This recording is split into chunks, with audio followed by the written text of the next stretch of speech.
Soorettii koo ati anaaf waa hundumaa kooti utubaa mana koo dagalee jiruuti gammachiistuu lubbuu madda jaalalaati baay'een si yaade waan ofii koo akkam nagaa keetii sooree koo jaalala mi'ooftuu keessan na buuqqachiiste osuun dheebuun bahin maaliif na dheessite jaalala sin beekne sittuu na barsiiste haadhaaf abbaa kollee na irraanfachiiste kee ta'uu koo hin hawween natti ta'e gaara siif namaan jibbameen ormina abaara onnee siin gabroomte kottuu bilisoomsi akkan kan kee ta'uuf haala naaf mijeessi dhimma tokko maleen argaa ija keetiif ollaa keessan dhufa gaafan ija kee arguun beela'uun dheebodhu otoo nyaanneen quufa sooree koo ciqilee kee yaadeemi san boraafadhe irra ciisaa oolu gorora keen dharra'e waan ofii koo isanarra dhugee otuun hin dheebotin guyyaa 3 oolu kan sitti nama raache waan ofii koo haalaaf amala keeti yoom maal godhen galcha damma koo galata abbaa keetii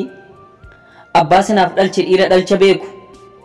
hayyuu yoo haasa'u hamaaf gaarii beeku safuun si guddisa si barsiisee aadaa bagan si jaalladhe soorettii koo jaallatamuu qabda afaan shee miidhagaa okkoosheen asooftu oromummaa isheetiin yommuu itti boontu baay'een ishee jaalle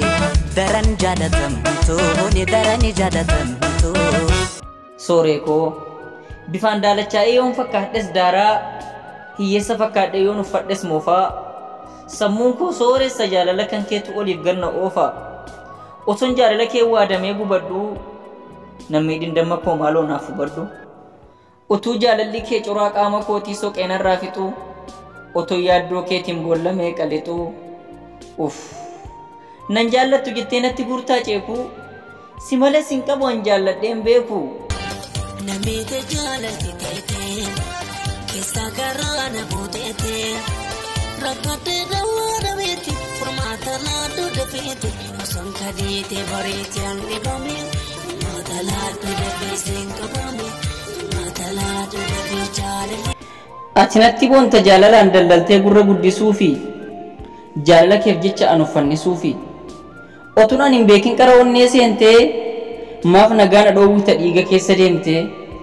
na keessatti saarte miidha onneef tiruu yoonan dhukkubsadhes doktorri koosumaa kan na yaaluun jiru na keessatti dhaabdeen biqiltuu jaalalaa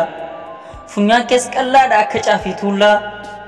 ilkaan kees kaaruudha hidhiin keetis shoolaa naa beellame damma koo guyyaa abbaan keen jire dhufeen mana oola yeroon kophaa deemus ofii nanaasa'an akka maraatu akka waan duubaa dhuftee ceekuu koo qabattu sagalee keessanaan eessa deemta jettee suuta na gaafattu waa'uma kee yaada yeroon ciisee ka'u sidhamnaan irruudha nama guutuun ta'u lafa teessuma kee onnee kan koo keessa lafa xuriin qabne iddoo ol'aanaa teessa